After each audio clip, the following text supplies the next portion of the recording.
everyone. How are you? Hope you are doing good. Okay. So, in the previous lecture, we had seen with present situation of agriculture in India और हमने ये देखा था that India being an agricultural economy still was facing problems with agriculture. The productivity of agriculture sector was very low. हमारा efficiency उतना ज्यादा नहीं था जितना एक एग्रीकल्चरिस्ट नेशन का होना चाहिए. आज हम ये देखने वाले हैं कि इन सब के पीछे वजह क्या है. What are the causes of low productivity of agriculture in India. ठीक है, लेट अस सी देम. पढ़ते हैं पहले. India is an agriculture oriented nation. हमें मालूम है agriculture activity is the primary activity of India. Still it has many agriculture related problems. So India as a nation is an agricultural country. Indian economy is an agricultural economy, but we have a problem that this particular sector is not operating up to its maximum efficiency. ठीक है, चलिए. Agriculture productivity is very low as compared to the world. पूरी दुनिया के मुकाबले अगर हम India का एग्रीकल्चरल आउटपुट देखते हैं, प्रोडक्शन देखते हैं, प्रोडक्टिविटी देखते हैं, तो हम काफी पीछे हैं. और ये प्रोडक्टिविटी कम क्यों है, उसके पीछे बहुत सारे फैक्टर्स हैं. और ये फैक्टर्स को मोटा मोटा 3 कैटेगरी में हमने डिवाइड करके रखा हुआ है. Factor number 1 is institutional factor. Factor number 2 is technological factor, and factor number 3 is other factors. So institutional factors, technological factors, and other factors are responsible for low agricultural productivity in India. Let us see them one by one on your screen. Institutional factors आगे. Okay. Now what do you mean by an institution? एक ऐसा system which includes top, middle, bottom level people. एक ऐसा structure जिसमें लोग top position पे भी होंगे, मिडल पोजीशन भी होंगे और लोअर पोजीशंस में भी होंगे. वैसे ही agriculture sector is also an institution. अब ये इंस्टीट्यूशन बनाने में, यहाँ के सिस्टम्स बनाने में स्टार्टिंग से ही हमने बहुत सारे लोचे मारे थे.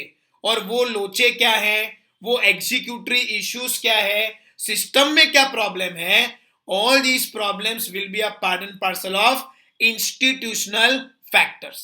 Okay, let us see that there are some influential farmers, मतलब बहुत ही पहुंचे हुए फार्मर्स होंगे who are a part of the institution. Okay, इनके पास क्या रहता है, पावर रहता है. कौन सा power? Monetary power, that is financial power, or you can also call it as economic power. They have got labor power, they have got political power, they have the power to influence people. ठीक है, so ऐसे farmers बहुत खतरनाक होते हैं जो पूरी institution को, पूरी सिस्टम को इन्फ्लुएंस करते हो. ठीक है, और ऐसे इन्फ्लुएंशियल फार्मर्स हर जगह होते हैं, हर कंट्री में होते हैं. ठीक है, fine. Point number 2, they affect agriculture negatively. Agriculture sector के लिए अच्छा काम दूर की बात है, जो काम हो रहा है उसमें रुकावट डालना, अपना फायदा करना और आउटपुट की परवाह न करना, तो ये सारे काम ये इन्फ्लुएंशियल फार्मर्स करेंगे. They will affect agriculture negatively from which point of view? Physical point of view. Physical मतलब ऐसा ये मारामारी डांसिंग नहीं होता. तो फिजिकल मतलब क्या? फिजिकल मतलब जो भी आपका एग्रीकल्चरल आउटपुट है which is measurable in terms of numbers, quantity as well as quality, उन सब के पॉइंट ऑफ व्यू से जो भी फैक्टर्स असर करते हैं उन्हें हम कौन से फैक्टर्स कहेंगे बेटा? फिजिकल फैक्टर्स कहेंगे. Then comes social, economic and legal factors. मतलब सोसाइटी में भी ये फार्मर्स की पकड़ बहुत स्ट्रांग है. उन्होंने जैसा बोला वैसा पूरी सोसाइटी ने कर दिया। दूसरा, इकोनॉमिक मतलब पैसों के पॉइंट ऑफ व्यू से भी ये पावरफुल है। एंड लीगल फैक्टर्स मतलब lawyers, police station, law and order पूरा इनकी जेब में है। सो ये हर एक फैक्टर में अपनी होशियारी बता के अपना फायदा कर लेते हैं, लेकिन एग्रीकल्चरल सेक्टर का पूरा फायदा करवाना उनके रिकॉर्ड्स में आता नहीं है। And as a result of this kind of influential farmers, the entire institution of agriculture is at stake. Okay, let us see that.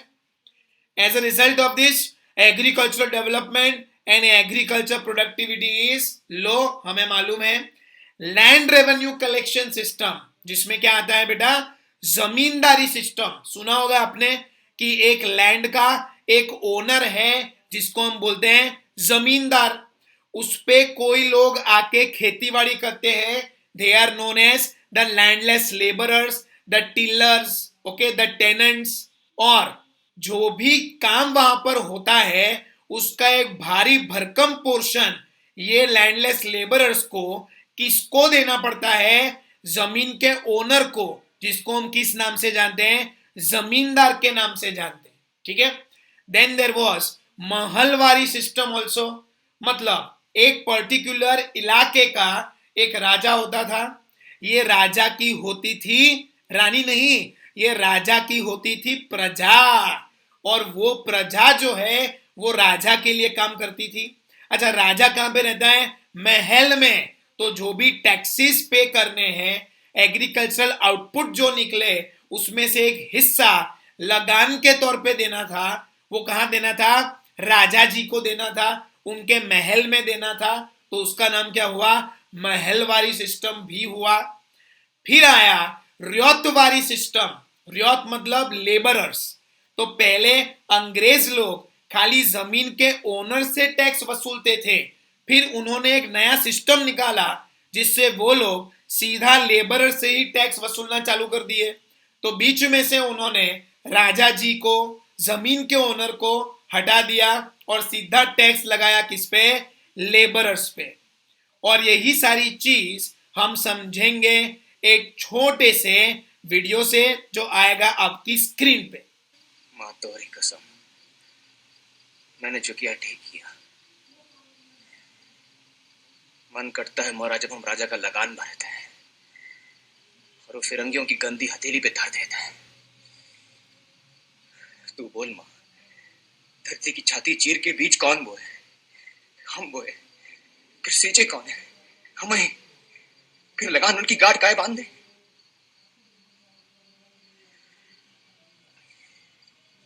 गोरा साहब की बात मां 3 साल का लगान माफ करे की बात थी, मैं कहा गूंगा हो जाता मां।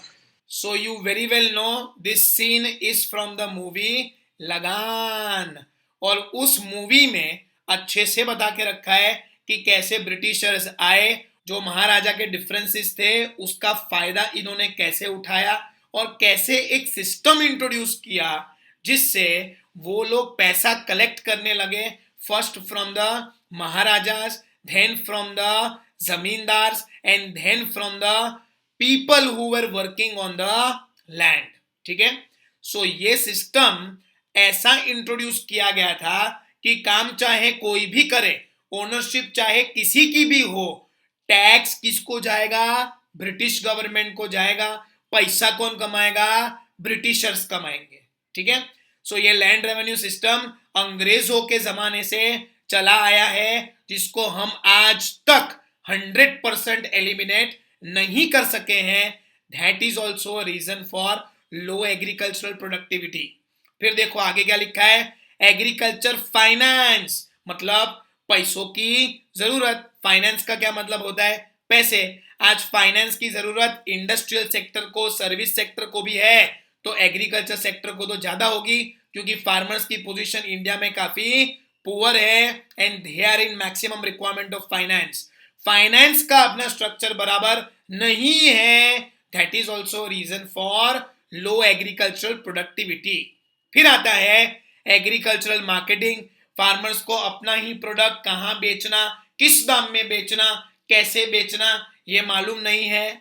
लैंड ओनरशिप मतलब जमीन का असली मालिक जो है वो लेबरर्स नहीं है, कोई और है, जो हमने देखा अभी जमींदारी सिस्टम में। फिर हमने एक एक्ट पास किया था, the land to the tiller, वो भी अच्छे से इंप्लीमेंट नहीं हो पाया। वो सारी चीज हमें कहां पे देखनी है, लैंड ओनरशिप में देखनी है, etcetera are included in the institutional factors. Okay, so इतनी सारी चीजें इंक्लूडेड है इंस्टीट्यूशनल फैक्टर्स में। अब हम बारी बारी इन्हीं सारे फैक्टर्स को स्टडी करेंगे, ठीक है। On your screen factor number 1, land revenue collection system, जो एक बहुत ही बेकार सिस्टम था पैसा कलेक्ट करने के लिए in the form of taxes from the farmers who put in and day out working on a piece of land.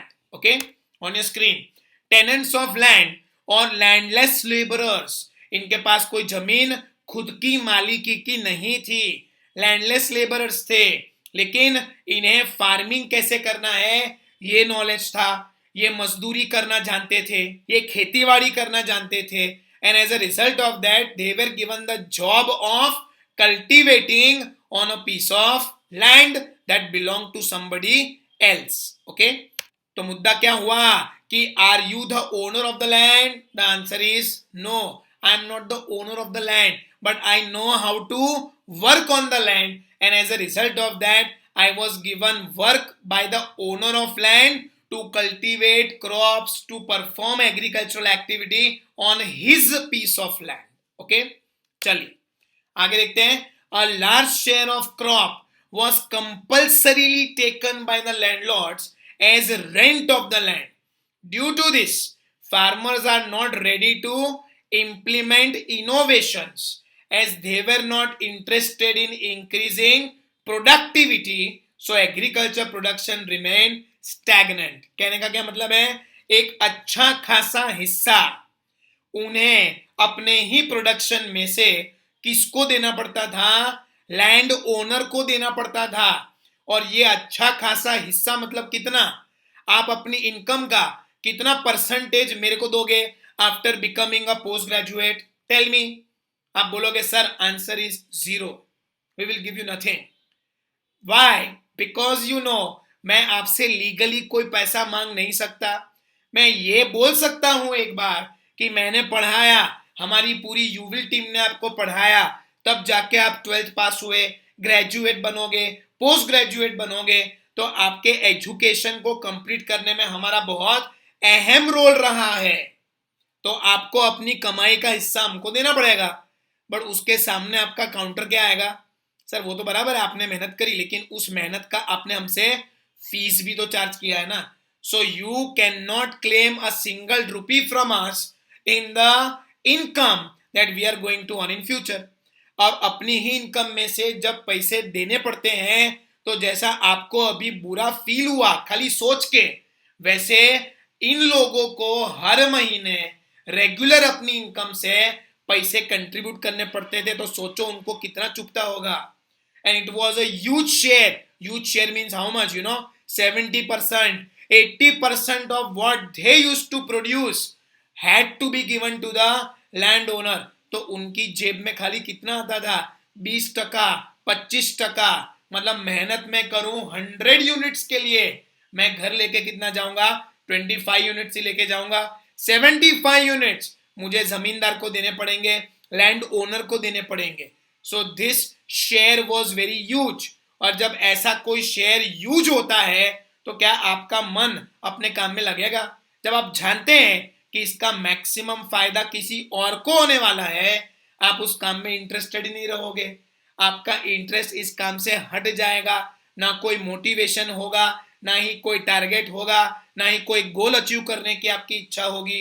आप मन मार के काम करेंगे, और मन मार के जो भी काम होता है बेटा, उसमें आउटपुट सही नहीं आता, उसका रिजल्ट हमको अच्छा नहीं मिलता। ठीक है, चलिए फिर आगे देखते हैं। After independence tillers land act was passed. मतलब लैंड टू द टिलर, मतलब जो भी उस जमीन पे काम कर रहा है वो जमीन उसी की हो जाएगी। ऐसा हमने एक लॉ पास किया that if you work for 10 years to 15 years on a single piece of land, then that land will belong to you. मतलब तुम उसमें खाली लेबरर नहीं हो, तुम उसके ओनर बन गए हो, ऐसा माना जाएगा। ऐसा हमने एक लॉ पास किया था। ओके, फिर पढ़ो, लॉ तो पास हो जाता है इंडिया में, लेकिन फिर क्या होता है, and was not completely implemented, due to which farmers exploitation continued, resulting into low productivity. So it looks nice, it sounds good, but it doesn't work. तो ऐसा लॉ किस काम का, जो देखने में सुनने में अच्छा लगे लेकिन इम्प्लीमेंटेशन उसका ना हो सके। ठीक है, सो इंडिया में ये हुआ। लैंड रेवेन्यू कलेक्शन सिस्टम्स को लेकर हमने बहुत कोशिश करी कि जमींदारी हट जाए, महलवारी हट जाए, रियायतवारी हट जाए, लैंड टू द टिलर, मतलब लैंड की ओनरशिप टिलर को दी जाए, लेकिन वो सारी चीज हम अच्छे से एग्जीक्यूट नहीं कर सके। और बिहार में तो आज भी zamindari system is at its peak, they धनाधन वहां फार्मर्स को लूटा जा रहा है। सो all these results into what? Low agricultural productivity, low agricultural output. Understood?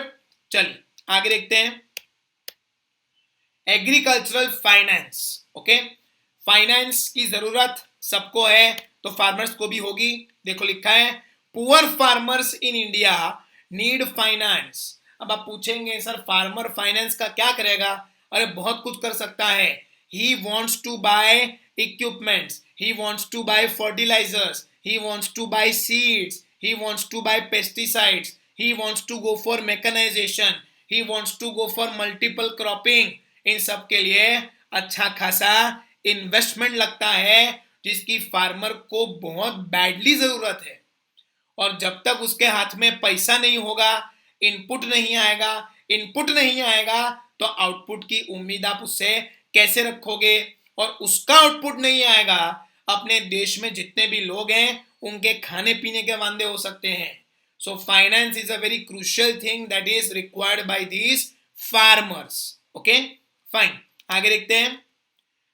Since independence great role is played by money lenders. 71.6% of agriculture finance business was managed by them in 1951.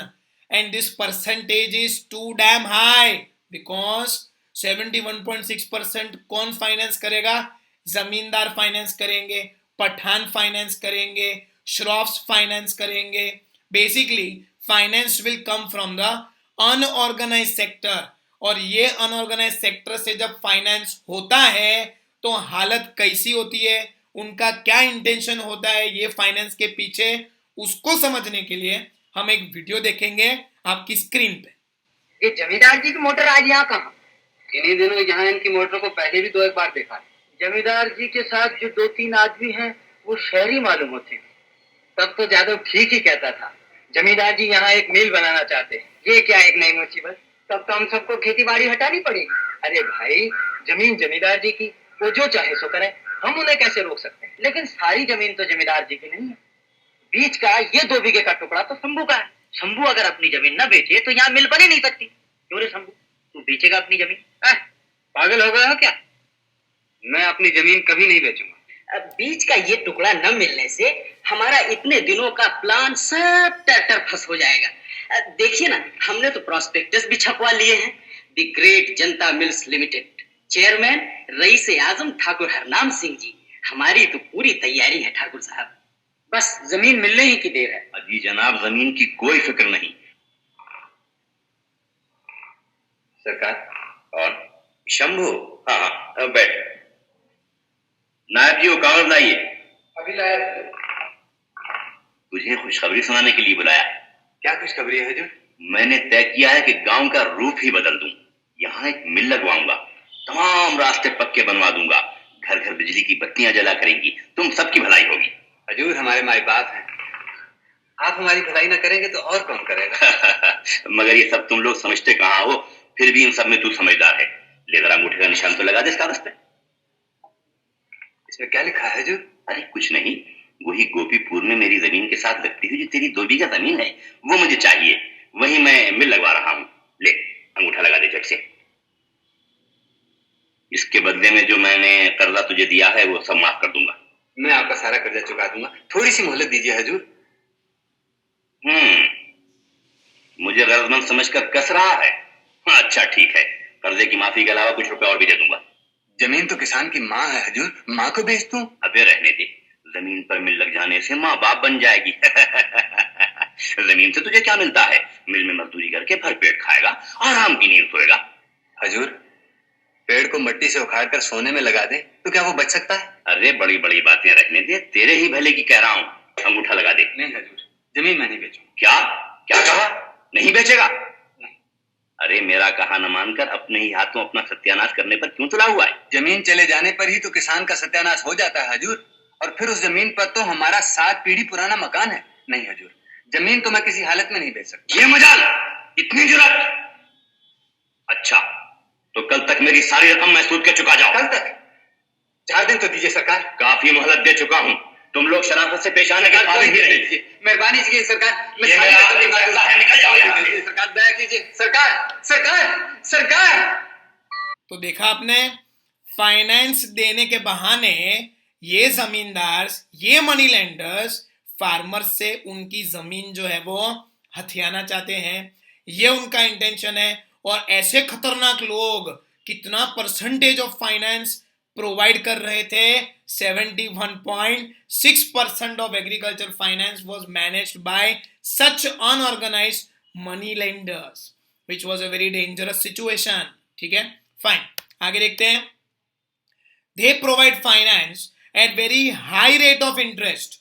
They manipulated records and exploit the farmers. अब एक question, sir rate of interest high है तो क्या फर्क पड़ता है? बहुत बड़ा फर्क पड़ेगा। अभी अगर आपको मार्केट से लोन लेनी है तो कितना इंटरेस्ट चुकाएंगे आप? क्या लगता है? If it is a home loan you have to pay 8% per annum, पूरे साल का। Okay, if we talk about a commercial loan, the rate of interest would be 10%, 11%. okay, personal loan है तो rate of interest would be 14%, 15%। और ये पैसा अगर आप अपने सेविंग्स अकाउंट में जमा कराते हैं तो they provide you with 4%, 4.5%। Senior citizen हुए तो 6%। ये सब रेट ऑफ इंटरेस्ट चल रहे हैं। अब ये मनी लेंडर्स जब लोन देंगे तो वो कितना रेट ऑफ इंटरेस्ट होता है मालूम है? 4%, बट पर मंथ, मतलब 4 into 12, 48% rate of interest, 60% rate of interest, 72% rate of interest. और ये इंटरेस्ट की कैलकुलेशन कभी वो फार्मर करता नहीं था, एंड उसके पास कोई दूसरा ऑप्शन भी तो नहीं था but to take money from such shroffs, munims, Pathans, money lenders available in the village, जिस कारण से फार्मर लोन उससे बहुत हाई रेट ऑफ इंटरेस्ट में ले लेता था और फिर उसको चुका नहीं पाता था तो कर्जा उतारने के लिए ये लोग उनकी जमीन को बिकवाते थे। उसका ऑक्शन होता था, उसकी नीलामी होती थी, जिस कारण से फार्मर जिसके पास जमीन थी वो भी बेचारा लैंडलेस लेबरर में कन्वर्ट हो जाता था। इतना ही नहीं, ये लोग रिकॉर्ड्स को भी मैनिपुलेट करते थे। मतलब मैंने आपसे 100 रुपया लिया तो मुझे मालूम है मेरी बुक्स में मैं 100 रुपया लिखूंगा, आप अपनी बुक्स में 100 रुपया लिखोगे क्योंकि हम दोनों पढ़े लिखे हैं। लेकिन अगर मैं फार्मर हूं तो मुझे तो हिसाब किताब का कोई ज्ञान ही नहीं है, जिस कारण से मनी लेंडर्स इस लैक ऑफ नॉलेज का अपने एडवांटेज के लिए इस्तेमाल करते थे। They were taking undue advantage of the illiteracy of the farmers. How they used to do that? To understand, we will see a clip on your screen. मेरे हिसाब में आपके 65 रुपए निकलते थे। नायब जी खाता देखकर बताइए तो इसके दिन में कितने बकाया? जी खाते में बाकी लगान, बीज के लिए धान, नगद वगैरह सब मिला के कुल 235 रुपए 8 आने इसके नाम लिखे हैं। ये किसका हिसाब देख रहे हो नायब जी? जरा ठीक से देखो ना। तो शायद मुझसे भूली हुई। तेरा नाम शंभू महतो तो नहीं है? हाँ हाँ, शंभू शंभू महतो। तब तो तेरा ही हिसाब है। इसे हिसाब ठीक तरह समझा दीजिए, कहीं ये न समझे कि मैं इसे ठग रहा हूँ। अरे राम राम राम, आप जैसा धर्मात्मा और देख तो, ये तेरे ही अंगूठे का निशान है ना? उस अकाल के वक्त 20 रुपए मन की दर से 5 मन चावल गिनिएगा। मेरे बाप ने पूरे 1 साल तक खजूर के बागीचे में बिन पैसे काम किया है, इस पर भी उन चावलों के दाम पूरे नहीं हुए। जरा इससे पूछो तो उस कहत के जमाने में जो इसका बाप हर रोज एक वक्त खाना निकलता था, वो कहाँ से आता था? हजूर, मैं बाप न गरीब बिल्कुल मारा खाऊंगा। हजूर हजूर, थोड़ी सी मोहलत और दे दीजिए हजूर, मैं सारी रकम चुका दूंगा, जो भी होगा चुका दूंगा हजूर। हजूर, मैं बाप ने आपके पाँव पड़ता हूं हजूर। आज जिसके पाँव पकड़ रहा है, कल उसी से सीना तान कर कह रहा था कि जमीन नहीं बेचूंगा। हजूर, बस अब जो कुछ कहना है कचहरी में कहना। Just look at this heartless man, okay. Interest तो ज्यादा लिया ही लिया, साथ में अकाउंट्स इस हिसाब से मैनिपुलेट किए कि 65 रुपीज का कितना हो गया, 235 रुपीज। और वो टाइम पे ये 65 235 रुपीज की बहुत ज्यादा वैल्यू थी। आज के जैसा नहीं कि 235 300 रुपीज तो सर हमारा रोज का खर्चा है, होता होगा भाई वो आज की तारीख में। मूवी तो देखो, ब्लैक एंड व्हाइट है, कितनी पुरानी बात कर रहे हैं हम, ठीक है, समझे? तो क्या होता था, you are being used and manipulated by those money lenders if you borrow money from them, okay. चलिए आगे बढ़ते हैं। To expand agricultural finances, government constructed regional rural banks in 1975, okay. And NABARD, NABARD है, लबाड़ नहीं है, NABARD, national bank for agriculture and rural development, and that was in which year, 1982 में, ठीक है। सो 1975 में इन्होंने रीजनल रूरल बैंक्स बनाने स्टार्ट किए because maximum population resides in rural areas and they perform which activity, agricultural activity. तो उनके finance के लिए, उनकी बैंकिंग नीड्स को पूरा करने के लिए government started off with regional rural banks in 1975। और आखिर में हमने एक ऐसी बैंक बनाई जो खाली और खाली किसके लिए होता है, एग्रीकल्चरल एक्टिविटी के लिए होता है, रूरल एरिया के लिए होता है। और वो बैंक कौन सी थी, national bank for agriculture and rural development, जो कब सेट हुई, 1982, ठीक है। उसके बाद खत्म नहीं हुआ है, आगे यही पॉइंट कंटिन्यू है। The role of money lenders fell to how much, 27%। कहां 71.6% और कहां 27%, where remaining entire agricultural credit is managed by institutes. 73% of the finance now is handled by institutes or banks which are governed by the government of India directly or indirectly, ठीक है। तो अच्छी बात है, बुरी बात है? अरे अच्छी बात है। अब मनी लेंडर्स का बिजनेस 1/3 हो गया, 72% ऑलमोस्ट से वो कितना आ गया, उसका उल्टा 27%, ठीक है। चलिए फिर आगे देखते हैं। Before this farmers had to pay very high cost and as profits are remaining very low, farmers are not much interested to improve the productivity, ठीक है। फार्मर्स को बिल्कुल ही इंटरेस्ट नहीं आता था क्योंकि उनका कॉस्ट बहुत ज्यादा, सेल्स कम, तो जो प्रॉफिट मार्जिन था that was very less and nobody is interested in putting 100% efforts for earning a lesser amount. So farmers were demotivated and as a result of that उनकी फाइनेंशियल पोजीशन पुअर ही रही और उनका जो production है वो भी लो लेवल पे ही रहा, ठीक है। चलिए आगे देखते हैं। Point number 3, agriculture marketing. Okay, so let us see. Economy lacks infrastructure facility. As a result, farmer fails to connect to the agricultural markets. गांव में जो खेतीबाड़ी हो रही है तो क्या हर गांव शहर से यूं कनेक्टेड है? नहीं है। सब जगह proper infrastructure facilities is not available to connect the villages with the cities. If you have transportation facility, then there is no communication facility, there is no networking, there is no marketing, there is no storage facility, there is no banking facility. बहुत सारी चीजें चाहिए to connect yourself from villages to the cities, जो हर एक economy में हो, जरूरी नहीं है। और इंडिया में तो आप जानते ही हैं कि इंफ्रास्ट्रक्चर में हम काफी पीछे हैं as compare to developed nations. Okay, फिर आगे देखते हैं।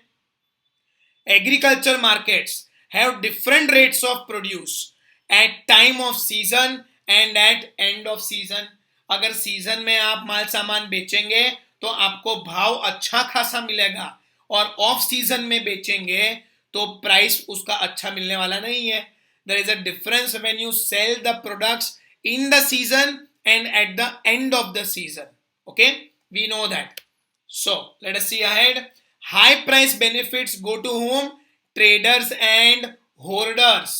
Farmers under debt are forced to sell crop before crops get ready to local lenders or brokers.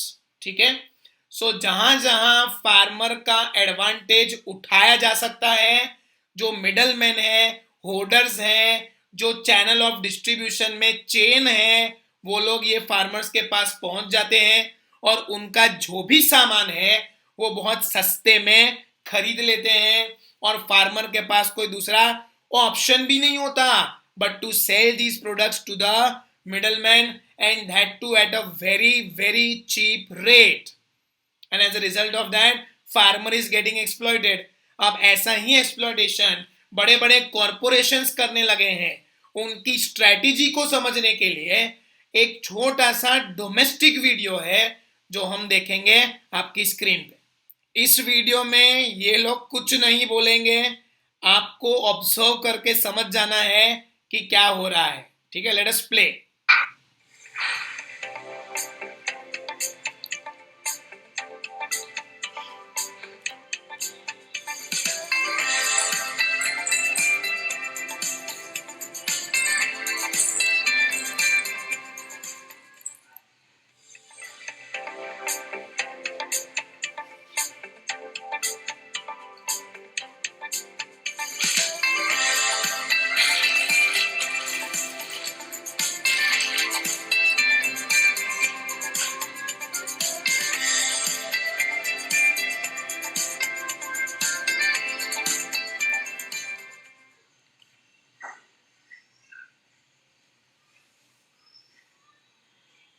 तो समझे क्या हुआ इस वीडियो में?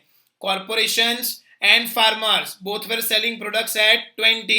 कॉर्पोरेशंस ने ये भाव 10 रुपया कर दिया, तो फार्मर ने इसको देख के भाव 5 रुपया कर दिया। तो यही कॉर्पोरेशंस ने 5 रुपए में वो सारा प्रोडक्ट फार्मर से खरीदा, और फिर मार्केट प्राइस कितनी हो गई? 50 रुपया हो गई। This is how big big corporations earn from the agricultural output produced by the farmers, और फार्मर्स को उनका भाव मिला नहीं।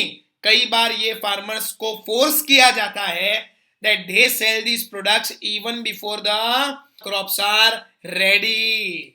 ठीक है, सो क्रॉप अभी तैयार नहीं हुए, उससे पहले ही उसका ट्रांजैक्शन हो चुका है।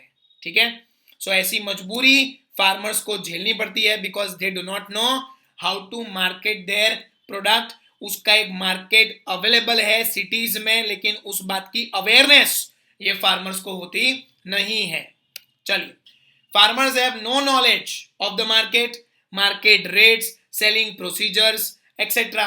कैसे लोग उन्हीं के प्रोडक्ट्स को बेचकर ज्यादा पैसा कमाते हैं, ये मैकेनिज्म ही फार्मर्स की समझ के बाहर है।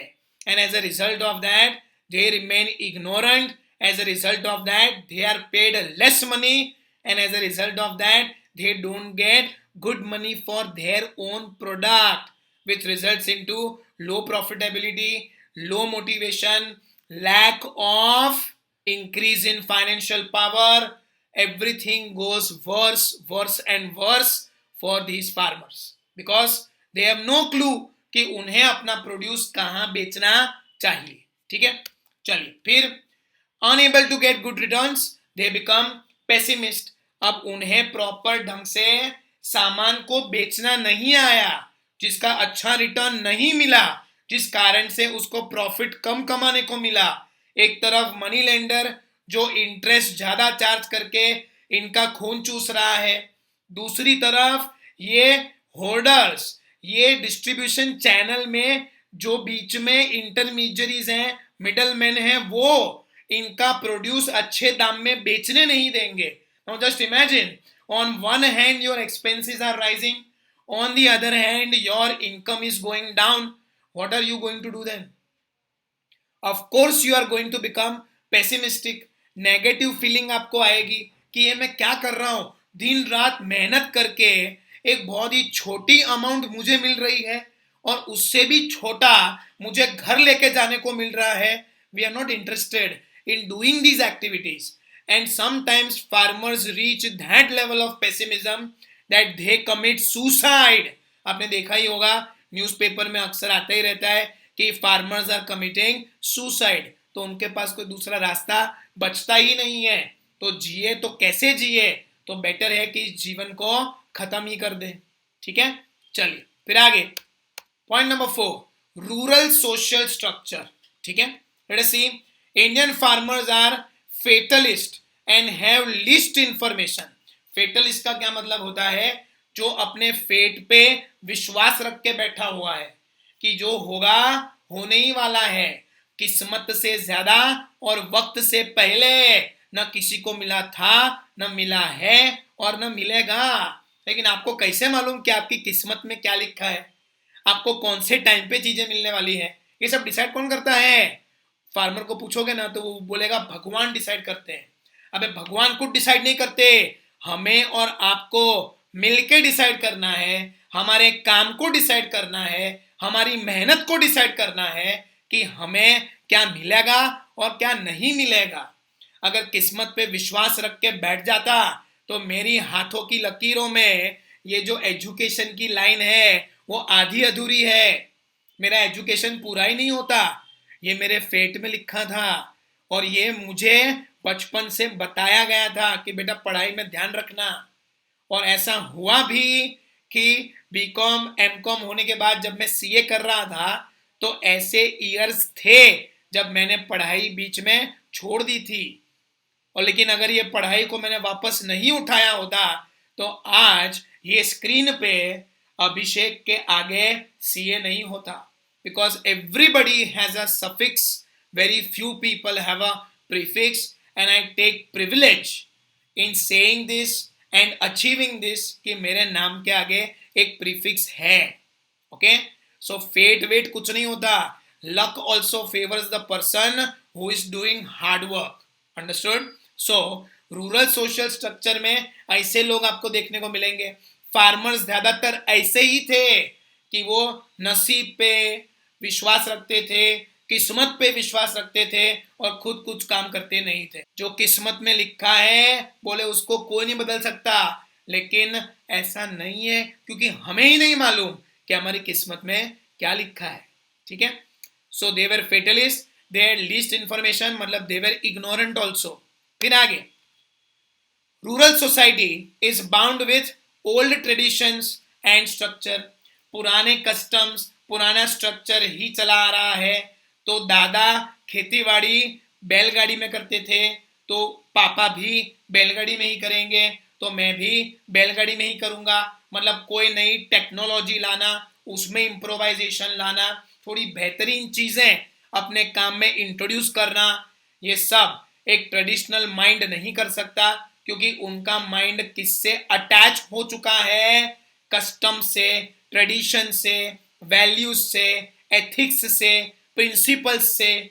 और एथिक्स प्रिंसिपल्स ही यहाँ बीच में आएंगे कि जमीन में केमिकल फर्टिलाइजर नहीं वापरने का, original quality of land will be spoiled. जमीन में पेस्टिसाइड नहीं डालने का, वो उसके पानी का कंटेंट बिगाड़ देगा और आजू बाजू का जो इलाका है वहां पर भी पेस्टिसाइड वाला पानी आएगा. सो ये सारी चीजें इंसान को रोकती हैं आगे बढ़ने से.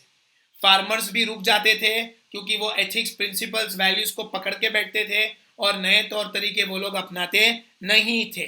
ठीक है, आगे देखते हैं. So farmers cultivate only for their subsistence. Subsistence मतलब क्या?